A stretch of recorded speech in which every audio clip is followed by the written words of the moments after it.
Gustavo Gaviria, el cerebro invisible detrás del trono. El poder del silencio. En la historia del poder, el mundo suele mirar a quien sostiene el micrófono. Pero los verdaderos imperios no se construyen solo con carisma. Se construyen con matemáticas, logística y una discreción de acero. Mientras Pablo Escobar ocupaba los titulares, a su lado operaba una mente maestra. El hombre que no necesitaba reflectores porque ya era dueño de la luz. Gustavo Gaviria no era solo el primo del patrón. Era el arquitecto financiero, el estratega cauteloso y, para muchos, el cerebro real que transformó una banda de ladrones en el cartel más rico de la historia humana. Prepárate para conocer la saga del hombre que prefería el susurro del conteo de billetes al estruendo de los fusiles. Bienvenidos a la historia del hombre invisible detrás del imperio. Capítulo 1. La dupla perfecta. Ambición y orígenes. 3 años mayor que Pablo, Gustavo Gaviria nació con un don, el instinto para el valor. Criados en las calles de Envigado, los primos formaron una alianza que la naturaleza rara vez repite. No eran simples delincuentes, eran emprendedores de la marginalidad. Desde el robo de lápidas hasta secuestros estratégicos, Gustavo era quien ponía el orden en el caos de Pablo. Su entrada al mundo del polvo blanco no fue suerte, fue visión de mercado. Gustavo entendió una ecuación que cambiaría el mundo. Un kilo producido por $600 podía venderse por $30,000 en el norte. Una rentabilidad del 5,000%. Con un Renault modesto y chaquetas de cuero diseñadas por la madre de Pablo con bolsillos ocultos, Gustavo y Pablo cruzaron los Andes. Fue el primer gran movimiento de una partida de ajedrez global. Capítulo 2. El arquitecto de los números. Gustavo era el complemento perfecto. Pablo era el fuego y la acción. Gustavo era el frío y el cálculo. Mientras Escobar buscaba el amor de las masas, Gaviria construía el andamiaje del cartel de Medellín. Él era el responsable de que el 80% de la mercancía mundial llegara a su destino. Su estilo era la antítesis del estereotipo. Refinado, amante de los relojes finos, catador de vinos y piloto de carreras. Gustavo era un hombre de mundo que hablaba el lenguaje de los bancos suizos y los diamantes. Se dice que su fortuna superaba incluso la de Pablo, porque mientras el patrón gastaba en guerra y política, Gustavo invertía en arte y cuentas cifradas en Luxemburgo y Panamá. Él no veía un cartel. Él veía una corporación. Capítulo 3. La voz de la razón en el imperio del terror. El liderazgo de Gustavo se basaba en la eficiencia, no en la sangre. Cuando Pablo decidió entrar en la política, Gustavo tomó las riendas totales de la logística. Fue en este punto donde surgió la diferencia fundamental. Gustavo era el hombre de la pausa y la perspectiva. No necesitas la guerra para ganar, le advertía a su primo. Gaviria sabía que la violencia atraía la mirada del mundo. Y para un hombre que operaba en las sombras, la mirada era el enemigo. Fue la voz de la moderación en un imperio que empezaba a perder el norte. Su obsesión por la privacidad era absoluta. Códigos cifrados, identificaciones falsas como Jesús María Rivero y un perfil tan bajo que apenas existen grabaciones de su voz. Era el fantasma que movía los hilos de una nación. Capítulo 4. El fortín y el final del equilibrio. Agosto de 1990. El final llegó para el estratega en una fortaleza en el barrio Laureles. No se entregó. Creyendo que sus enemigos de la mafia lo asediaban, Gustavo Gaviria defendió su imperio hasta el último aliento. Su caída no fue solo la muerte de un hombre, fue el colapso del equilibrio del cartel de Medellín. Sin Gustavo, Pablo Escobar se quedó sin brújula financiera y sin su voz de sensatez. El dinero dejó de fluir con la misma precisión y las decisiones de Escobar se volvieron erráticas. Se dice que el verdadero fin del cartel comenzó el día que Gustavo Gaviria dejó de respirar. Sin el administrador, solo quedó el guerrero, y la guerra tiene un precio que incluso el hombre más rico del mundo no puede pagar. Cierre. El legado de las cuentas dormidas. Décadas después, el mito de Gustavo sigue vivo en cuentas cifradas en Suiza que guardan millones de dólares bajo el nombre de Jesús María Rivero. Su legado es una red financiera tan meticulosa que incluso rastrearla es una tarea casi imposible para las potencias mundiales.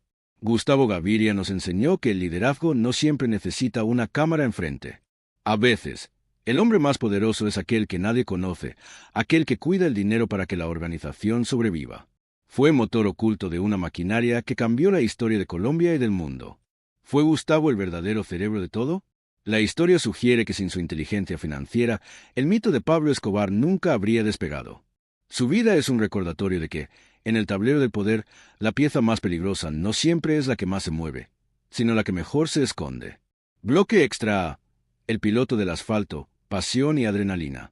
Insertar después de hablar de su estilo refinado. Narrador. Pero no todo era frialdad y números en la vida de Gustavo. El hombre que administraba millones encontraba su libertad en la velocidad. Pocos saben que Gaviria fue un apasionado del automovilismo profesional. A finales de los 70, mientras el imperio crecía, Gustavo se ponía el casco y competía en la Copa Renault en el circuito de Tocancipá. Narrador. Bajo el número 71, patrocinado por Depósitos Cundinamarca, Gustavo demostraba en la pista la misma precisión que en sus finanzas. No era un aficionado, era un piloto técnico que entendía la mecánica y el riesgo. Su primo Pablo corría a su lado con el número 70, pero Gustavo solía ser más constante. Para él, las carreras eran la metáfora perfecta de su vida. Mantener el control total mientras se va al límite, sabiendo exactamente cuándo acelerar y cuándo frenar para no estrellar la organización. Esta pasión por los motores lo llevó a coleccionar joyas sobre ruedas, convirtiendo sus garajes en santuarios de la ingeniería europea. El tesoro de los Pirineos, las cuentas en Suiza. La verdadera genialidad de Gustavo Gaviria no se enterró con él en 1990, quedó resguardada en las bóvedas más seguras del planeta. En el año 2010, una operación de inteligencia financiera entre Estados Unidos y Suiza reveló un secreto asombroso, una red de cuentas dormidas que habían permanecido inactivas desde los años 80. Entre los nombres cifrados, apareció un titular recurrente: Jesús María Rivero García. Tras una investigación profunda, las autoridades confirmaron lo que muchos sospechaban. Era la identidad falsa de Gustavo. Se descubrieron 11 cuentas internacionales en Suiza, Luxemburgo y Panamá. Solo una de ellas contenía más de $6 millones, y el total de la red financiera superaba los $30 millones en depósitos que nadie había reclamado. Estos fondos, invertidos en diamantes y obras de arte, demuestran que Gustavo no solo era un administrador, sino un visionario de la protección patrimonial. Mientras otros narcos de la época gastaban su fortuna en excentricidades efímeras, Gaviria construyó un búnker financiero digital que sobrevivió a su propia muerte. Es un dinero que sigue ahí, flotando en el sistema bancario europeo, como el último testamento de la mente más brillante que alguna vez tuvo el cartel de Medellín. ¿Crees que el imperio habría durado más si Gustavo hubiera seguido al mando? Déjanos tu opinión en los comentarios. No olvides suscribirte para más historias sobre las mentes que dominaron el mundo desde las sombras. Gustavo era muy diferente al patrón. Gustavo Gaviria era un hombre más clasudo, era un hombre que le gustaban las cosas finas, los relojes bien finos, sus casas eran de mucho más lujo que el patrón. Era un hombre que era muy inteligente con los números, no era tan rápido con la pistola. Gaviria era muchísimo más rico que el patrón, era un hombre supremamente millonario. Invertía sus cosas en diamantes, era muy duro para comprar diamantes, los compraba por bolsadas, en obras de arte, propiedades muy buenas en Medellín, invertía su dinero en Suiza, mantenía muchísimo dinero en Suiza y en bancos internacionales. Era un empresario de la cocaína, viajaba constantemente, viajaba en sus aviones, iba a Europa, le gustaba mucho ir a Europa, le gustaban muchísimo las cosas finas y tenía muchísimo dinero y lo podía disfrutar. Viajaba por muchos bancos del mundo guardando dinero. No era un hombre muy amable con uno, don Gustavo, lo mantenía uno así. No era como el patrón que era familia, don Gustavo era así, pero era amable, respetuoso. Con el dinero era muy tacaño. En cambio el patrón sí era botado con el dinero, pero don Gustavo cuidaba el dinero para cuidar la organización. Cosa con el cabello, él era calvo y para esa época era muy novedoso que en Medellín empezaban a venir a implantar cabello.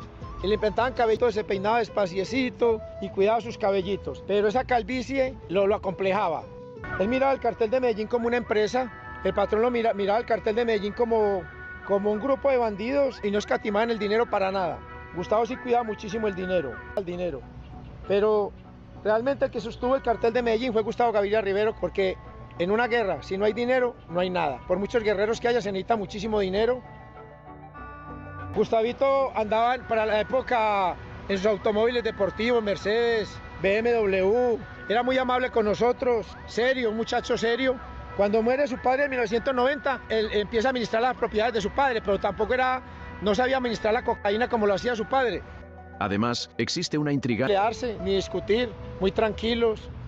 Él siempre peleaba por el dinero.